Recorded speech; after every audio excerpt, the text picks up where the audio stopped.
War means refugees, but also people pretending to be.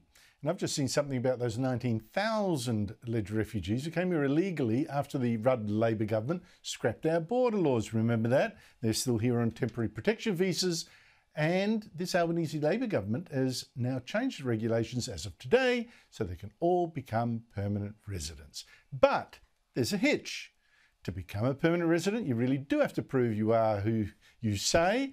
And the government now admits that the Department of Home Affairs has identified numerous instances of suspected identity fraud. Numerous instances of people saying they're refugees, but giving fake identities, like, I don't know, Pakistanis saying they're actually Afghans fleeing the Taliban. I think we've been had again. But so has Britain, opening its gates so wide that this is what you now see in London in response to strife in the Middle East, although you might have thought this was actually the Middle East itself. Allahu Akbar! Allahu Akbar! Joining me from London is Patrick Christie, star presenter of GB News. Boy, Patrick, London is different now. The Middle East and its conflicts seem to have come right to your doorstep, and I mean literally. Yeah, I mean, absolutely. Like you said, you could be forgiven for thinking that we are in the Middle East. I mean, we had an egregious sight, which is that our cenotaph, which is our memorial to the war dead outside Downing Street, had next to it a stage for pro-Palestinian protesters.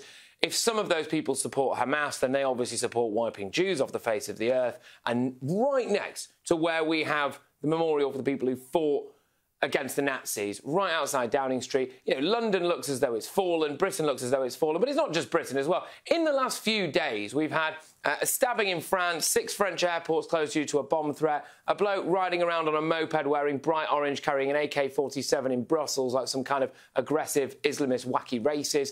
We've had Jewish primary schools here doused in red paint. You know, it is almost like some politicians decided to let a Trojan horse into a continent, isn't it? Well, it's funny you say that because meanwhile you've got the First Minister of Scotland, whose wife has family in Gaza. He's got this brilliant idea. Why doesn't Scotland take in lots more refugees from Gaza? Here he is. There are currently 1 million people displaced within Gaza. Scotland is willing to be the first country in the UK to offer safety and sanctuary to those who are caught up in these terrible attacks. There was a long wait there before there was some half-hearted applause. Is this really what Britain needs? Well, no. And we should be taking our lead from the neighbouring Arab countries like Egypt, Jordan and Turkey, all of whom have come out and said they will refuse to take a single Gazan refugee. Now, they will claim, no doubt, that it's because they want people to preserve the Palestinian homeland. The reality is that they know that that particular part of the world is unfortunately riddled by a vile terrorist group called Hamas, and they do not want to allow that into their own countries. Well, step forward the useful idiot Hamza Yusuf, who's decided to open Scotland up as some kind of training ground for these people to come over here. Nobody's consented to this. He's just floated this policy that's completely bizarre. It is absolutely ludicrous. And how on earth could anybody look around at what's going on in the Channel at the moment, what's going on outside Downing Street, what's going on around Europe, and think that the solution to that is more of the same? Although when it comes to Hamza Yusuf, he has in the past expressed his disdain for the amount of white people that there are in positions of power in Scotland. Maybe, just maybe, he's hoping to replace some of those. Oh, well, you mentioned that. Let me show people what he actually objects to. Here he is.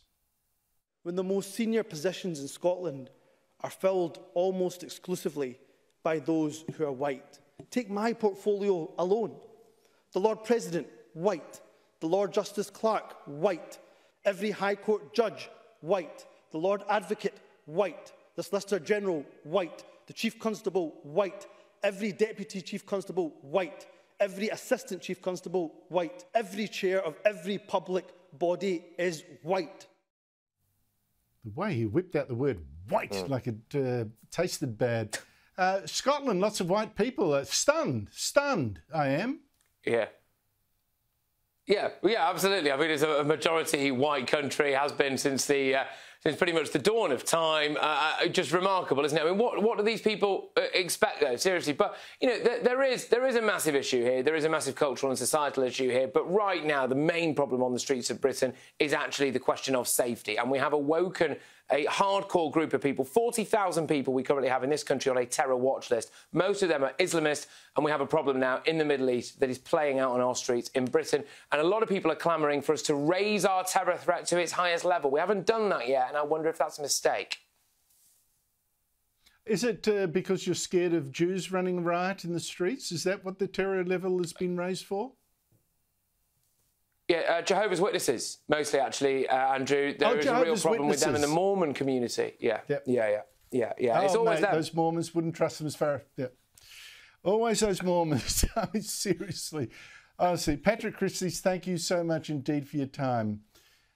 I mean, really, immigration is such an issue that we have to come to grips with. But for so long, discussion has been so censored. You run a risk, don't you?